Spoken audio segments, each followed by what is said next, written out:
Alright guys, today I'm showing you a MAP sensor, manifold absolute pressure, on a 6.4 Powerstroke. We took this intake out.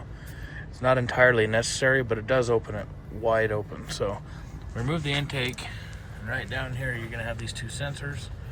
You've got this front one that you just got to unplug. It's just a little clip. Pop that open with your finger screwdriver, and you use your 1-inch socket.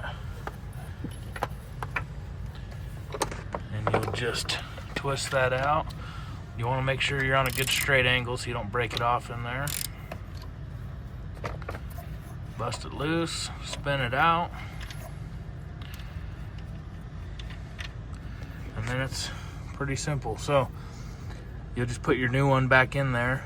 This one we were just kind of investigating. We're going to possibly clean it or replace it depending what the customer wants to do, but your new one will be pretty simple. There is an O-ring on it.